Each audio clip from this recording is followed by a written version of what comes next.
I never thought I'd be here, standing at my front door, staring at a ghost from my past. Jason, the man who once told me I had ruined his life, the man who threw me out like I was nothing. And now, here he was, standing in front of me, asking to see the son he had never even met. For a moment, I couldn't speak. My heart pounded in my chest, my hands clenched into fists. Every memory of that night came rushing back, the shouting, the tears, the way he slammed the door behind me as if I were a stranger. Now, 3 years later. He had the audacity to show up. Emily, He hesitated, shifting uncomfortably. He looked the same. Tall, confident, expensive suit tailored perfectly to his frame. But there was something in his eyes, something I had never seen before. Guilt. I crossed my arms. Why are you here, Jason? His jaw tightened, but he exhaled slowly. I want to see Liam. I let out a bitter laugh. The nerve. 3 years of silence. 3 years of struggle. And now, he suddenly wanted to play father. I should have slammed the door in his face. I wanted to. But instead, I found myself staring at him, waiting for an explanation I wasn't sure I even wanted to hear. Jason rubbed the back of his neck, his confidence wavering. My parents found out. About Liam. They weren't happy. Of course. So that was it. Not guilt. Not regret. Just pressure. I should have known, 3 years ago, I was a different person. I believed in love. I believed in Jason. We had been together for 5 years, building a life, dreaming of the future. He always said we had time. Time to travel. Time to enjoy life. Time to think about kids later. But life doesn't always follow a schedule. I remember the exact moment my world shattered. I had been nervous but excited when I saw the 2 pink lines on the test. My hands shook as I held it, a mix of fear and joy bubbling inside me. I knew Jason wasn't expecting this, but we loved each other. We were married. We could handle this together. Or so I thought. I waited until dinner, made his favorite meal, tried to soften the news, ease him into it. But the second I told him, his face changed. His expression turned to something I had never seen before. Cold. Angry. You're joking. I forced a smile. I'm not. Jason, we're going to have a baby. His chair scraped against the floor as he pushed back, shaking his head. No, this wasn't part of the plan, Emily. I felt my stomach drop. Jason, it's our child. No, it's your problem, he snapped. I told you, I'm not ready for this. We agreed. We never agreed on anything. My voice broke. We talked about waiting, but things happen. This is our baby, Jason. We can figure this out. He scoffed, running a hand through his hair. No, I won't do this. I won't ruin my life over this mistake. Mistake? I flinched, my throat tightening. You're serious. His eyes were ice. I'm not raising a kid, Emily. If you want to keep it, fine. But I'm done. I begged. I pleaded. I reminded him of our vows, of our love, of everything we had built together. But it didn't matter. 3 days later, he packed my bags for me. I'm not changing my mind, he said as he handed me my suitcase. You're on your own. I was 6 weeks pregnant, alone. No job, no savings, no family nearby. Just a tiny life inside me, and a future I hadn't prepared for. I walked away that night with nothing. But I survived. And now, after everything, he thought he could just walk back into my life? Into Liam's life? ? No. It wasn't going to be that easy. The first time I saw Jason again, my hands shook. 3 years had passed since the night he threw me out, since he turned his back on the life we had built. Now, standing in front of me, he looked unchanged. The same sharp jawline, the same confident stance, as if the weight of his past actions had barely touched him. But his eyes betrayed him. He was nervous.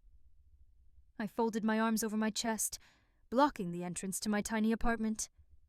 Behind me, Liam played in the living room, oblivious to the storm brewing just outside the door.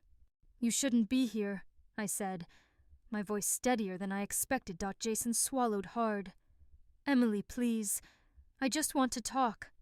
I hesitated. Part of me wanted to slam the door in his face, to make him feel even an ounce of the pain he had inflicted on me. But another part, the part that had spent sleepless nights wondering how a man could erase a life so easily, needed to hear what he had to say. I stepped aside. Jason entered, his eyes immediately scanning the space. I knew what he saw. Small but warm apartment, filled with second-hand furniture, a few scattered toys, and drawings taped to the fridge. A far cry from the sleek, modern home we once shared. "You've done well," he said, almost to himself. I didn't respond. Instead, I crossed my arms again. Waiting.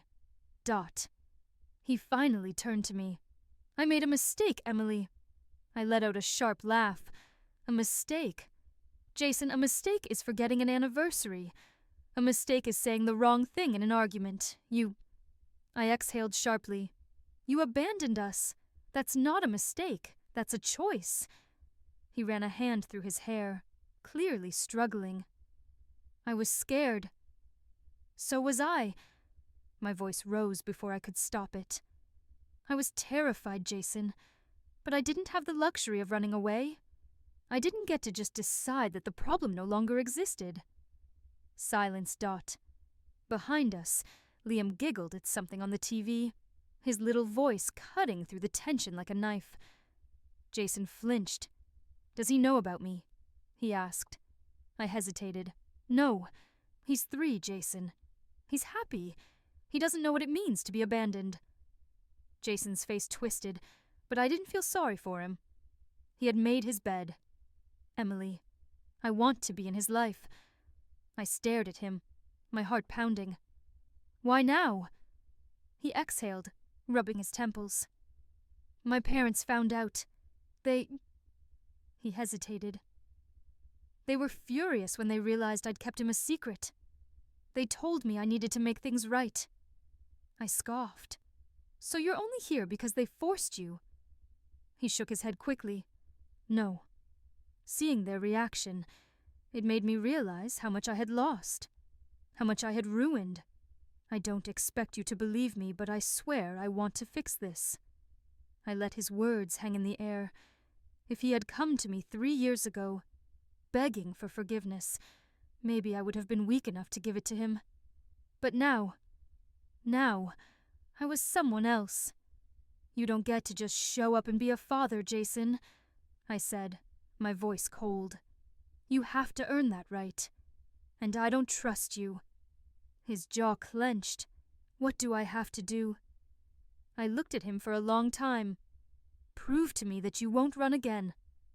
He nodded, determination flashing across his face. But deep down I wasn't sure I believed him. Days passed, and Jason kept his word. At first I expected him to disappear, to realize that this fatherhood, responsibility, making up for lost time, was too much for him. But he didn't. He showed up. Every day.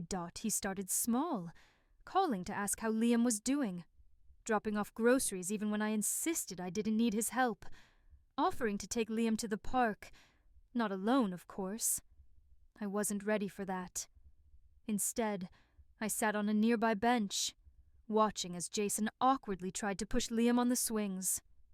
He was stiff, hesitant, like a man trying to step into shoes that didn't fit him yet. But Liam didn't seem to notice. He laughed, squealed when Jason chased him across the grass, demanded piggyback rides. My heart ached watching them, because for all of Jason's mistakes, for all the pain he had caused, there was something undeniable about the way Liam gravitated toward him. One evening, as I was clearing the dishes after dinner, Jason lingered in the doorway. "Can I help?" he asked. I glanced at him, surprised. "Since when do you do dishes?" He smirked. "Since I realized I have a lot to make up for." I handed him a towel. and for the first time in years, we stood side by side, moving in quiet rhythm. It felt strange. Not comfortable, not yet, but not unbearable either. "Do you really think you can fix this?"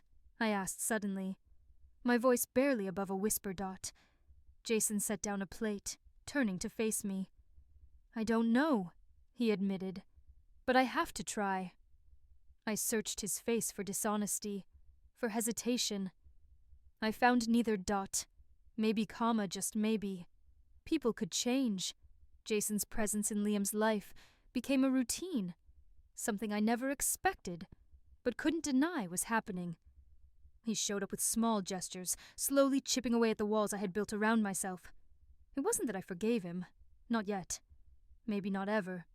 But I watched as Liam's eyes lit up whenever Jason arrived, as my son, who had only ever known a world without a father, began to expect one. And that terrified me. Because what if Jason left again? What if this was just temporary? A phase? Something he did out of guilt or pressure from his parents? One night, after Jason had taken Liam to the park and brought him home bubbling with stories about squirrels and a race they had, I stood in the doorway as he turned to leave. "I need to know something," I said, my arms crossed tightly over my chest. "Are you here because of them?" Jason paused, running a hand through his hair. "Them?" "Your parents." He exhaled. "They pushed me to reach out, yes. But they aren't why I stayed." I studied his face, searching for lies. "Then why?" His throat worked as he swallowed. "Because I realized what I threw away. And I'll spend as long as it takes proving to you that I'm not that same person anymore." His words hung between us, thick with emotion. But I wasn't ready to trust them. Not yet. Days turned into weeks, and Jason remained consistent. He picked Liam up from daycare when I worked late. He showed up for every doctor's appointment. He sat cross-legged on my living room floor, assembling toy castles with Liam, letting him win every game they played. And Liam, he adored him. He looked at Jason like he had hung the moon, laughing at his silly voices, holding his hand as they walked together. It was bittersweet, watching my son bond with the man who had once discarded us like an inconvenience. But I couldn't forget the past. One night, after I put Liam to bed, Jason lingered at the door. His eyes searched mine, hesitant but determined. "Emily, can we talk?" I crossed my arms, my heart hammering. "About what?" His jaw tensed.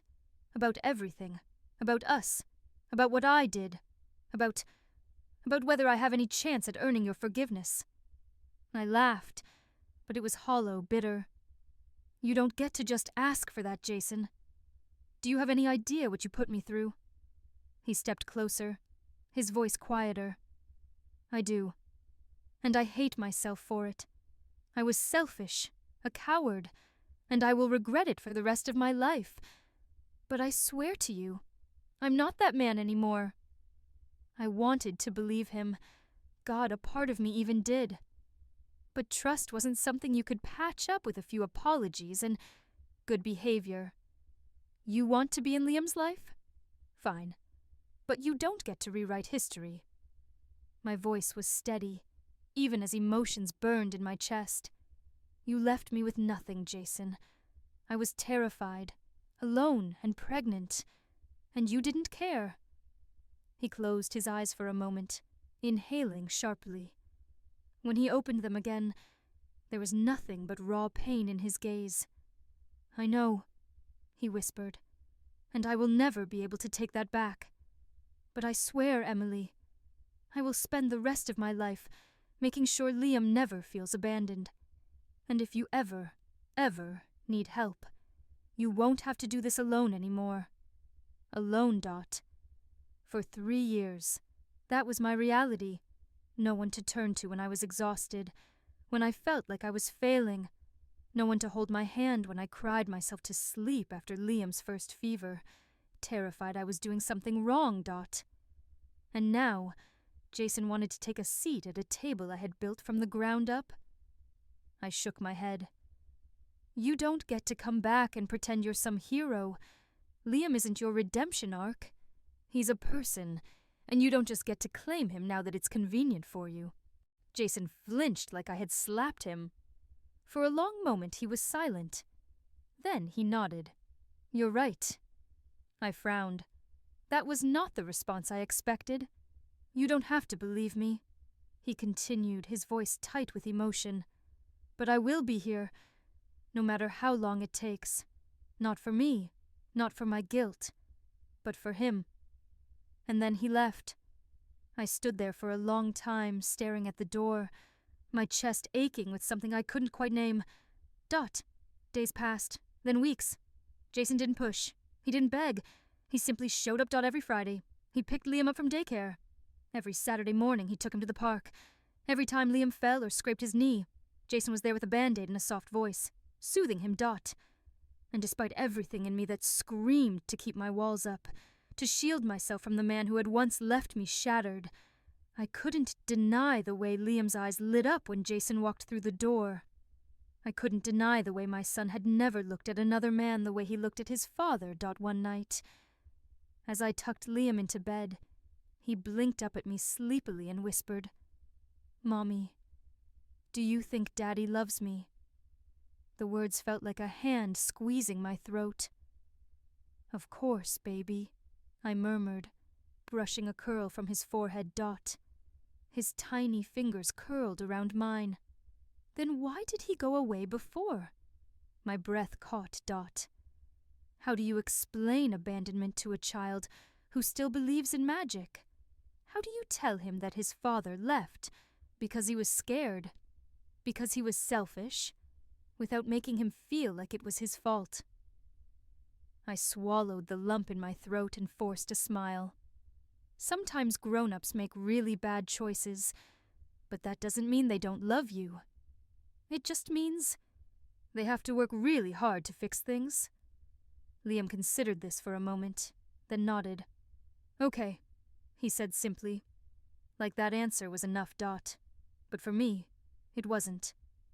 That night, as I lay in bed staring at the ceiling, Jason's words echoed in my mind. I will be here, no matter how long it takes. And the worst part, so far, he hadn't broken that promise. Weeks turned into months, and Jason kept showing up. He never missed a visit. He never made excuses.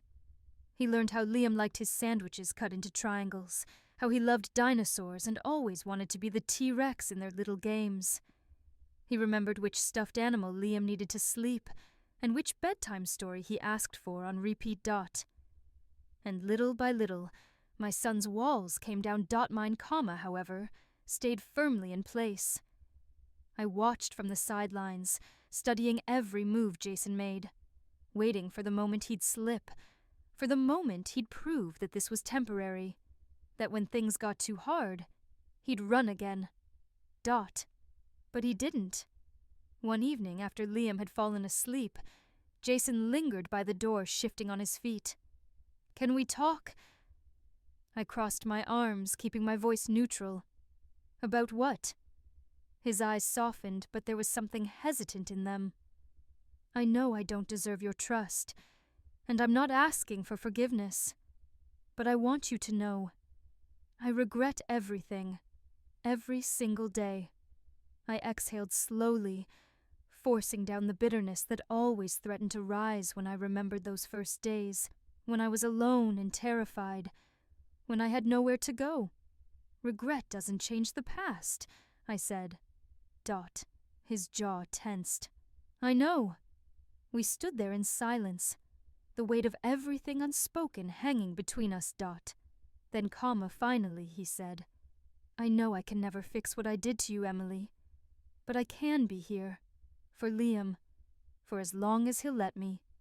I searched his face, looking for cracks, for any sign that this was just guilt or duty, or some desperate attempt to fix his conscience. But for the first time, I didn't see any of that. I just saw a man who had finally realized what he had lost. And I realized something too. I would never love him again. I didn't hate him anymore, but the love I had once felt, that deep, consuming love that made me believe in forever, was gone, burned away by years of pain and survival. And strangely, that realization didn't hurt. It felt like freedom. So I nodded once, my voice steady, then prove it. Jason gave me a small, almost sad smile. I will. Months passed and Jason kept his word. He was there for every scraped knee, every school event, every moment Liam needed him. He never pushed, never overstepped. He showed up, and he stayed. Liam, once hesitant, now ran into his arms without fear. He laughed louder, smiled more, and for that alone, I was grateful. As for me, I healed in ways I never expected. At first, I thought I would feel resentment every time I saw Jason with our son. That bitterness would curl in my stomach, reminding me of all the nights I had spent alone, of all the struggles he had missed. But the more I watched them together, the less room there was for anger. One night, after Liam had fallen asleep, I stood on the porch, staring at the sky. The stars were endless, stretching far beyond anything I could ever touch. Jason stepped outside, standing beside me. He didn't speak right away. He had learned to be patient with me, to let me decide when and if I wanted to talk. Finally, I broke the silence. You're a good dad. He turned to me, his expression unreadable. I wish I had been sooner, he admitted. I nodded. Me too. It wasn't forgiveness. Not entirely, but it was something. A truce. A quiet understanding that we were no longer the people we used to be. And maybe that was enough. Life moved forward, not in a dramatic, sweeping change, but in small, steady steps. Liam flourished. He adored Jason now, running to him with the kind of innocent trust only a child could give. At first I thought it would hurt to watch, to see Liam love the man who had once broken me. But instead I realized something unexpected. This wasn't about me anymore. It was about Liam. Jason never pushed his presence on me. He stayed in his lane, kept his promises, and respected my boundaries. He never once tried to rewrite history or make excuses for the past. He simply showed up. And somehow, that was harder to hate than I expected. One afternoon, I was sitting on a park bench, watching Liam climb a jungle gym while Jason stood nearby, keeping an eye on him. Sarah sat beside me, sipping an iced coffee. You know, she said, breaking the silence. I keep waiting for you to tell him off, to rip him apart the way he deserves. I sighed, running a hand through my hair. I wanted to, for a long time. And now? I exhaled, watching as Jason caught Liam when he nearly slipped. My son laughed, absolutely fearless, trusting that Jason would always be there to catch him. Now, I just want Liam to be happy. Sarah gave me a long look before nodding. You're stronger than me. If I were in your shoes, I don't think I could do it. I smiled faintly. I didn't think I could either. That night, after Liam had fallen asleep, Jason lingered at the door, hesitating. Emily, he said softly, can I ask you something? I glanced up from my spot on the couch, my stomach tightening slightly. What? He shifted, running a hand through his hair. Do you think you'll ever forgive me? I looked at him for a long moment, searching for any trace of arrogance or expectation in his face. There was none, just quiet sincerity, a man asking for something he knew he might never receive. I swallowed hard. I don't know, Jason. He nodded, as if he had expected that answer. Fair enough. And then without another word, he left. I sat there, staring at the closed door, feeling something shift inside me. Forgiveness wasn't easy. It wasn't something that just happened overnight. But maybe it was something I could give. Someday, days turned into weeks, and weeks into months. Life settled into a rhythm, one I never thought possible. After everything that had happened, Liam was thriving. He laughed more, slept better, and his little world felt safe. Whole, in a way I had feared it never would be. And Jason, he never faltered. He showed up never late, never... At first I had braced myself for disappointment, for some inevitable moment when he'd slip back into the man I had once known. The liar, the betrayer. But it never came. One evening, as I sat across from him at Liam's soccer game, I caught myself watching him, really watching him. The way he cheered for our son, the way he carried extra snacks in case Liam got hungry, the way he looked at him, not with obligation, but with pure, unfiltered love. It was a version of Jason I had never known. And that scared me more than the past ever had. After the game, as we walked to the parking lot, Jason hesitated. "Can I talk to you for a second?" Liam had already run ahead, chattering excitedly to Sarah, who had come along to watch. I nodded warily, arms crossed over my chest. Jason exhaled. "I know I don't deserve it, but I want to make things right. Not just for Liam, for you too." I stiffened. "Jason, I don't mean to push," he said quickly. Emily, I never stopped loving you." The words hit me like a slow-moving wrecking ball. Not because they were shocking, but because part of me had known. Had felt it in the way he looked at me when he thought I wasn't paying attention. I forced myself to take a breath. "You don't get to say that like it changes everything." "I know," he admitted. "But I'll wait. However long it takes, I'll wait." I wanted to scoff, to call him a fool for thinking there was even a chance.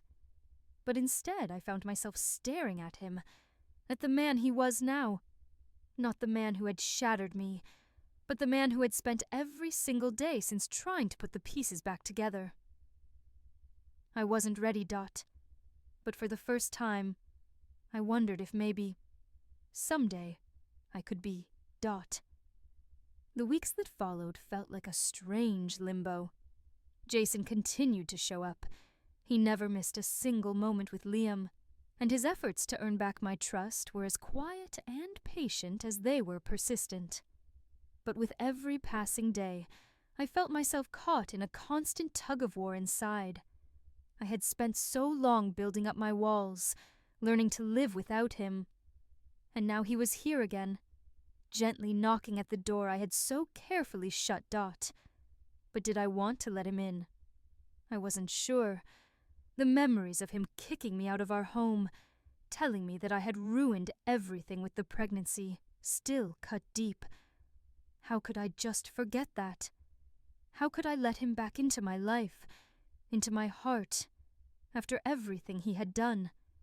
Yet as I watched Liam thrive, growing up with the presence of his father in his life, I couldn't ignore the small spark of hope that Jason's change wasn't a lie. It was hard, so hard to believe, but there it was. A chance for something I never thought I'd have again. A chance at forgiveness, at healing, at something resembling a family. One evening, I found myself alone in the kitchen.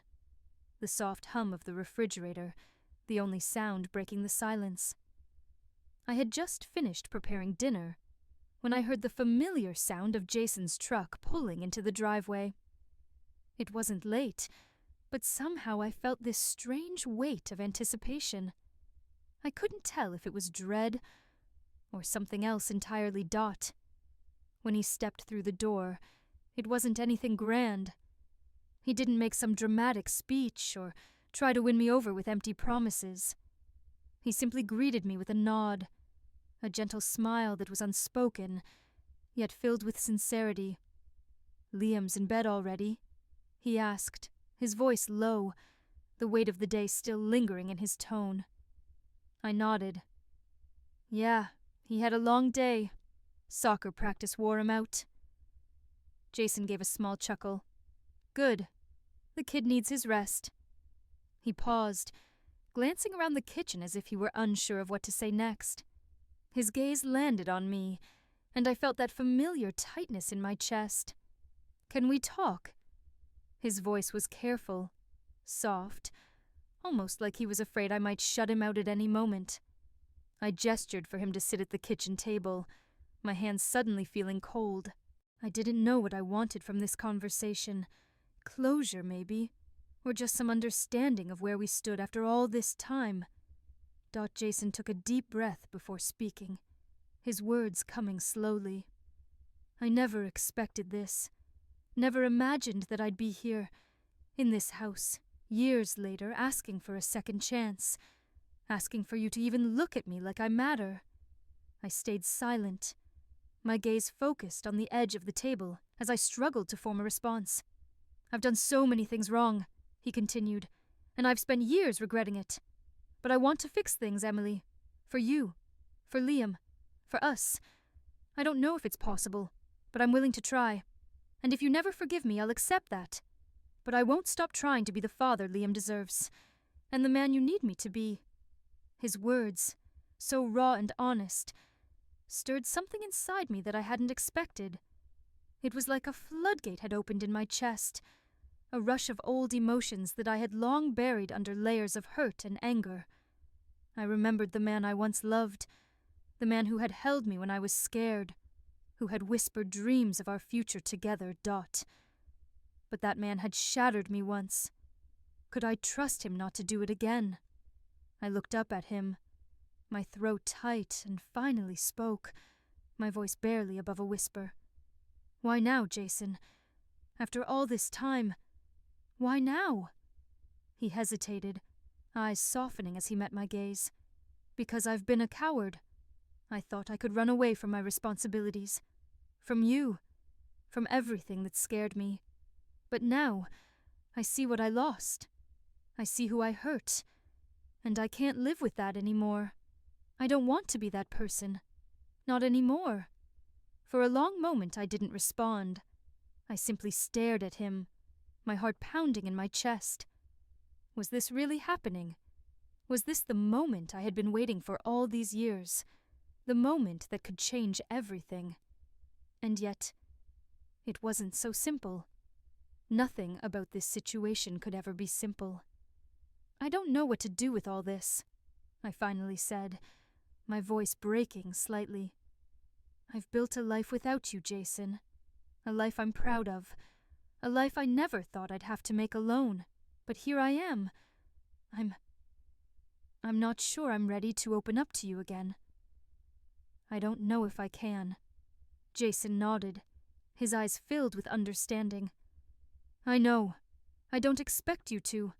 I don't deserve your trust, and I won't ask for it. But I will wait. I'll be here, Emily, for as long as it takes." The words hung in the air between us, both a promise and a burden. And in that moment, I knew this wasn't over. This wasn't the end of some story. It was the beginning of something new. Something fragile, tentative, but full of possibility, But how would it end? Would we find our way back to each other? Or would the past haunt us forever? The wounds too deep to heal, Jason stood to leave that night. He gave me one last look, a wordless plea for me to believe in him again. I didn't know if I could, but as the door closed behind him, I realized something. I wasn't the same woman I had been when he left. And maybe, just maybe, that was the key to everything. The main character, once driven by a thirst for revenge, has now found something deeper: justice. In the final moments, their motivations have shifted from anger and bitterness to a need for restoration. The pursuit of revenge has evolved into a need to right wrongs, to show that what was done to them will not be forgotten or left unpunished. The antagonists, once powerful and smug, are now on the brink of total ruin.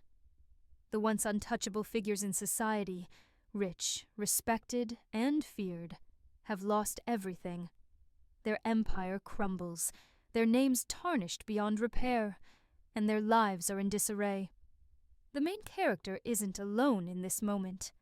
The people who stood by them, friends, allies, or even former victims, are now witnessing the downfall of the villains. These individuals have their own stakes in the story.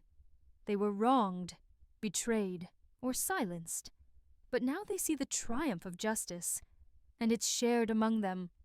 They stand by the hero's side, as witnesses to a victory they all contributed to in some way. The hero's retribution comes at the hands of an untraceable scheme, an elaborate setup that the antagonist never saw coming. It's a combination of timing, manipulation, and exposing the flaws in the antagonist's arrogance. The antagonist's fatal mistake was their underestimation of the main character, their belief that they could never be beaten, their disregard for the people they had wronged. With a clever trap set, the hero delivers a devastating blow. The antagonist is publicly exposed. Their lies, corruption, and greed are laid bare for the world to see. When the truth is revealed, the antagonist is quickly abandoned. Their wealth and power evaporate. Their loyal followers scatter. The public turns on them, and their name is tarnished. But the hero feels no joy in this destruction. Instead, there's a deep sense of closure, the satisfaction of knowing that the wrongs have been righted. The hero's feelings are mixed. There's a release, but not a triumphant cheer. The true victory lies in the fact that justice was served. In the aftermath, the main character finds peace. They have rebuilt their life on their own terms, no longer living under the shadow of the antagonist's influence. Whether it's finding new love, becoming successful in a career, or simply reclaiming their sense of self, the hero moves forward. The pain of the past has not completely faded, but it no longer defines them. The people who once doubted or dismissed the hero now recognize their strength, their resilience, and their integrity. As for the antagonist, they're left with the wreckage of their life. The people who once admired them now avoid them, their legacy shattered. They're reduced to nothing more than a cautionary tale, no one to trust, no one to help them pick up the pieces. The main character, however, is different. They've grown, learned, and emerged stronger. The final scene suggests that the hero has no regrets, but a mysterious message arrives. A note, a phone call, or a visitor, hinting at unresolved issues or a new challenge. This could leave a faint trail of uncertainty, but the hero has already proven their ability to overcome obstacles.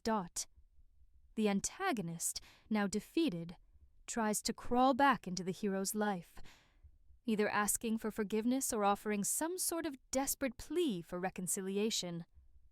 But the hero is resolute. They've been through too much to let the villain back in. The final, cold words echo in the air, the perfect conclusion to a long, painful journey. The main character turns, a small but knowing smile playing on their lips as they look at the ruined figure of the antagonist, then calmly states, "Maybe you should have thought of that before you crossed me."